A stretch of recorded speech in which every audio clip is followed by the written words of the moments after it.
안녕하세요. 저는 금방 소개받은 톰카피. 잠깐만요. 제 소개는 안녕하세요. 저는 행복한 소통을 꿈꾸는 카피라이터 톰카피 김경희입니다. 반갑습니다. 제가 안 떨려고 준비를 많이 했는데 지금 너무 떨려요. 잠시만요. 우선 들어가기에 앞서서 제 소개를 먼저 드릴게요. 저는 카피라이터를 시작하지 별로 안 된 새내기 카피라이터고요.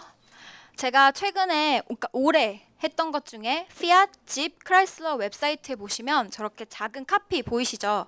네, 저 카피들을 제가 썼습니다. 네. 감사합니다.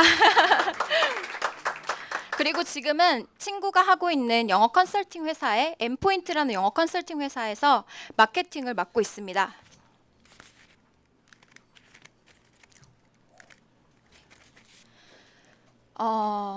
혹시 그런 말 들어보셨어요? 내가 행복해야 남도 행복해진다? 그런 말 들어보셨죠? 행복은 전염이잖아요. 그래서 저는 어렸을 때부터 행복에 굉장히 관심이 많았어요. 그냥 행복이라는 게 그냥 좋았어요. 그래서 아이디를 보면 하이 해피 아이, 아이 해피 아이, 해피 KKH 이런 식으로 되어 있거든요. 이게 과연 큰 도움이 될지는 모르겠지만 누군가가 저에게 이메일을 물어보세요. 아이디가 뭐예요? 이메일이 뭐예요? 그런데 제가 아이 해피 아이요. 그러면 사람들이 이렇게 웃으시는 거예요. 그래서 제 생각에는 어느 정도는 도움이 되지 않았나 싶습니다.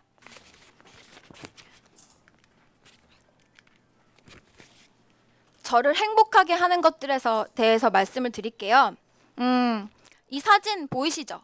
제가 치킨을 열심히 뜯고 있는 사진이에요. 제 표정 어떠세요? 행복해 보이세요? 네, 저는 음식이 저를 가장 행복하게 합니다. 네, 음식을 굉장히 좋아하거든요. 근데 음식 외에도 저를 행복하게 하는 것들이 구름이 예쁜 하늘, 그리고 사람들과 카페에서 떠는 수다들, 그리고 예상 밖의 이런 일들, 혹은 이런 좋은 오늘 같은 강연, 그리고 카페에서 듣는 음악, 좋은 가사, 손편지 이런 것들이 저를 다 행복하게 하는 것들입니다.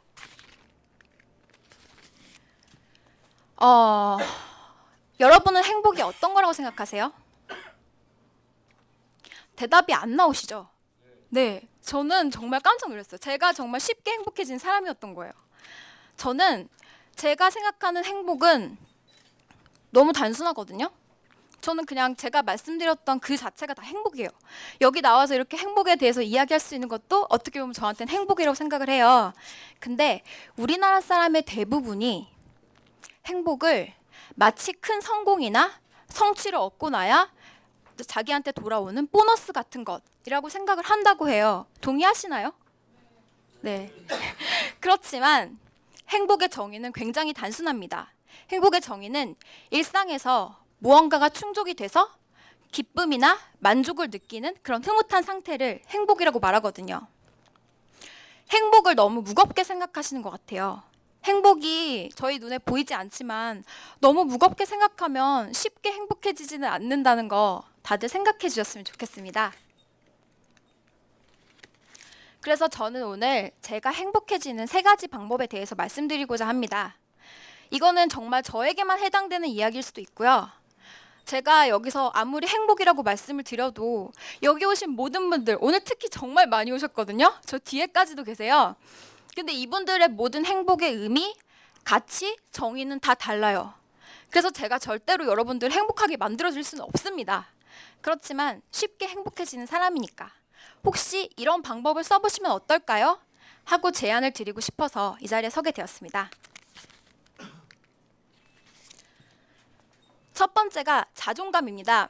자존이라는 건 나를 중히 여기는 것이죠.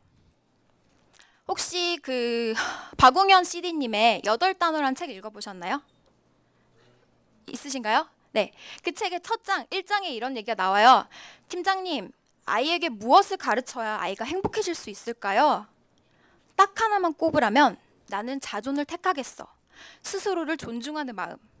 이게 있으면 어떤 상황에서도 행복해질 수 있지 않을까? 어떻게 생각하세요? 맞는 것 같아요. 저는 살기 위해서 자존감을 스스로에게 부여해야 했습니다. 저는 여기 너무 많으셔서 제가 이렇게 제 비밀을 폭로해도 되는지 모르겠어요. 아마 북부런 가족들도 모르는 비밀일 것 같은데 저는 기면증이 있습니다. 기면증이 어떤 건지 아시나요? 불면증의 반대라고 보시면 돼요. 어릴 때부터 기면증이 있었는데 제가 갖고 있는 기면증은 주간 졸림증이라고 해서 아무리 저녁에 충분한 잠을 잤어도 낮에 졸리는 그런 게 제 기면증의 증상입니다. 초등학교, 중학교, 고등학교 때 정말 힘들었습니다. 저는 수업을 정말 열심히 듣고 싶거든요. 저 강연 들으면 정말 집중해서 듣는 편인데 눈이 안 떠지는 거예요. 너무 슬프죠? 제가 집에 들어오면 저희 어머니는 저한테 항상 이렇게 물어보셨어요. 오늘은 졸았어? 오늘은 안 졸았어? 이렇게. 심지어 시험 시간에도 졸았어요. 시험을 보는 그 긴장되는 순간에도 졸린다는 게 이게 가능한 건지 저도 모르겠어요. 근데 저는 제가 어떻게 할 수 없는 그 잠이라는 게 어떻게 말해 덫이라고 생각하면 돼요. 마치 덫에 걸린 것처럼 자꾸 잠에 빠지는 거예요. 그래서 저는 제가 살기 위해서 저를 다독거려 했습니다. 가장 극단적인 예가 제가 한라산에서 내려오면서 존 적이 있거든요. 네. 굉장히 위험한 상황이죠. 저도 알아요. 저도 한라산에 있으니까. 제가 지금 내려가야 되고 나는 이 길을 제대로 걸어가도 위험한 상황인 걸 아는데 돌뿌리도 있고 사람들도 많은데 제가 자꾸 눈에 이렇게 힘이 풀리는 거예요. 앞으로 계속 몸이 쏠려요. 그리고 비틀비틀 걸어가는 게 보이는 거예요. 제 친구가 저를 이렇게 잡았어요. 이렇게 잡고 거의 부축하다시피 해서 저를 끌고 내려왔는데 오면서 눈물이 나더라고요. 너무 슬픈 거예요. 아니 나는 왜 이래야 되는 거야? 이렇게. 제가 기면증에 대해서 치료를 받은 게 5년 전에 제가 기면증을 진단을 받았어요. 근데 그 전에는 사람들이 다 저한테 그렇게 말했어요. 너는 의지가 박약해서 그래. 너는 네가 하고 싶은 게 뚜렷하지 않아서 그래. 너는 네가 급하지 않아서 그래. 근데 갔더니 그렇게 말씀하시더라고요. 참 힘들었겠네요. 제가 0.8분 만에 잠에 빠진대요. 엄청나죠? 그래서 불면증에 걸린 사람들은 저한테 정말 부러워하세요. 어디서나 자니까. 근데 저는 굉장히 힘들었습니다. 근데 이게 일상이에요. 30살이 돼야 나아진다고 말씀을 하시는데 그냥 저는 강연을 듣다가도 졸리고 버스에 타면 졸리고 이게 너무 일상다반사인데 제가 그때마다 저를 미워할 순 없잖아요. 그래서 저는 제가 미워질 때마다 저를 스스로를 다독이는 방법을 택했습니다. 괜찮아. 오늘도 졸았고 나중에도 졸겠지만 그게 넌데 나는 너를 사랑해. 이렇게 말이죠. 두 번째는 이건 저한테는 특별한 감사인데요. 다른 분한테는 아마 보통의 감사 혹은 타고난 감사일 수 있어요. 지금 이 사진 잘 봐주세요. 그리고 이 사진. 차이점이 보이시나요? 보이시죠? 네. 제가 지금 보고 있는 세상은 이렇게 보입니다. 저는 지금 여러분들 표정까지 다 보이고요. 여러분들 핸드폰 하시는 거, 뭐 타자 치시는 거 다 볼 수 있어요. 근데 저는 6살 때부터 이렇게 살았어요. 안경 없이는 거의 뭔가 글씨를 읽는 게 불가능했죠. 제가 마이너스 13이었거든요. 이건 인간의 시력이 아니라고 생각해요. 제가 생각해도 인간의 시력이 아닌데 그렇게 항상 흐리흐리한 세상을 살면서 보다가 5년 전에 안내 삽입술이라는 수술을 받으면서 제가 인생이 밝아졌거든요. 그래서 저는 그날을 또렷하게 기억합니다. 제가 안내 삽입술을 받고 집에 돌아가는 길이었어요. 이게 표지판 아시죠? 녹색 표지판이잖아요. 녹색 표지판 그리고 흰 글씨. 보통 때는 절대 녹색 표지판에 있는 흰 글씨가 저한테 보이지 않아요. 저는 그냥 항상 인식하기에 저게 글자인데 나는 뭔지는 몰라. 그러니까 저한테 거의 지렁이 같은 거예요. 그냥 흰색 지렁이. 무슨 의미인지 저한테 와닿지 않으니까. 근데 그날은 안내 삽입술을 딱 받고 그 다음에 집에 가는 길에 원래 한쪽 눈만 하거든요. 한쪽 눈을 이렇게 가리고 가는데 와 정말 그 녹색 표지판에 하얀 글씨가 또렷하게 보이는 거예요. 도곡동 이쪽 이렇게 화살표까지. 눈 뜰 때마다 감사하고요. 아침에 일어날 때마다 저는 감사함을 느낍니다.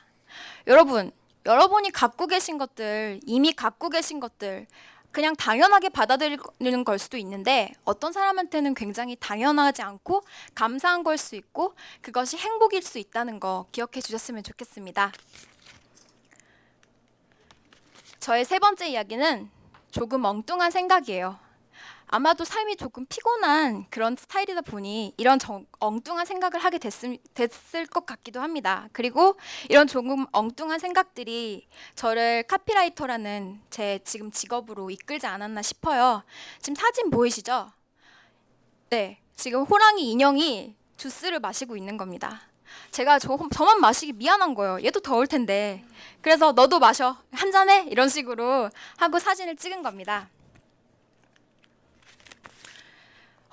살다 보면 사람으로 태어났기 때문에 힘들 때도 있고 슬플 때도 있고 괴로울 때도 있고 기쁠 때도 있고 그런 것 같아요. 맞죠? 근데 사람으로 태어나서 그러니까 어떨 때가 있냐면요. 정말 세상이 나한테 왜 이러지?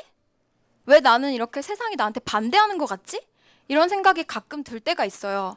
저한테 너무 스트레스를 누군가 많이 준다던가 아니면 어떤 상황으로 인해서 제가 스트레스 너무 많이 받을 때 저는 그런 생각을 하거든요. 그럴 때는 저는 이렇게 말을 합니다. 사람으로 태어나서 다행이다. 생명이 있는 존재, 그것도 만물의 영장이라는 사람으로 태어난 것. 그리고 예전처럼 남녀 차별이 심하지 않은 조선시대 태어났어 봐요. 제가 여기 어떻게 있겠어요. 그럴 수 있잖아요. 그러니까 사람으로 태어난 것, 그리고 지금 남녀 차별이 그나마 적고 신분의 차별도 없는 이 시대에 태어난 것, 그리고 지금 문화 선두 국가가 되어가고 있죠. K-팝. 지금 그러니까 세계 문화의 중심이 되어가고 있는 우리나라에 태어난 것이 저는 정말 다행이라고 생각하고 살아갑니다. 그리고 또 하나, 제가 아까 김현증 말씀드렸죠. 저 지금 28살이거든요. 근데 30살이 되면서 김현증이 조금씩 호전이 된다고 해요. 기뻐할 일들만 남은 겁니다, 저한테는. 그리고 저는 지금 시력이 1.0에서 1.2까지 봅니다.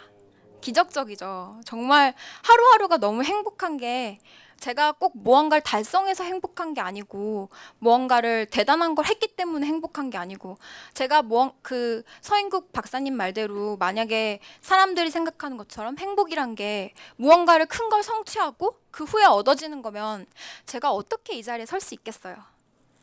그냥 행복은 어디에나 널려 있을 수 있어요. 우리가 다만 바라보지 못하는 거라고 생각합니다. 그리고 이런 엉뚱한 생각은 계속되어야 합니다. 보이시죠? 지금 제 뇌의 모양입니다. 지금 제 뇌는 일주일간 저는 행복에 대한 고민을 너무 많이 했어요. 행복이 뭘까? 나는 행복한데 남들은 왜 행복하지 않다고 할까? 왜 남들은 내가 행복하세요라고 물으면 바로 답변이 나오지 않을까? 혹시 내가 행복을 잘못 생각하고 있을까? 너무나 많은 질문을 했고 지금 제 뇌는 이런 상태입니다. 그리고 이제는 여러분들께 드리겠습니다. 행복이 제 뇌에서 다 탈출을 했어요. 그래서 제가 여기다 이렇게 옮겨놨습니다. 오늘 특별히 많이 오셨지만 그래도 여기 있는 행복 하나씩은 다 가져가실 수 있을 것 같은데 원하시는 만큼 가져가시고요. 제가 생각보다 말을 너무 빨리 한 것 같아요. 지금 몇 분이 남은 거죠? 네? 그래요? 다행입니다. 그리고 그러니까 제가 이제 긴장이 풀리는 것 같아요. 행복에 대해서 너무 깊이 생각하실 필요 없이 행복이라는 게 뭔가 생각해보는 자체, 그리고 나한테 오늘 행복했던 일이 어떤 일이 있었을까 생각해보는 그 시간 자체가 여러분의 삶을 행복하게 만들어 드릴 수 있다는 거 기억해 주셨으면 좋겠습니다. 그리고 오늘 박용욱 대표님 때문에 오신 분들 많으시죠? 네. 분명히 박용욱 관점 디자이너 이 대표님의 이야기를 듣다 보면 더 큰 행복을 찾을 수 있을 거라고 생각합니다. 그러면 지금까지 제 이야기를 들어주셔서 감사하고요. 저는 행복합니다. 여러분도 행복하셨으면 좋겠습니다. 감사합니다.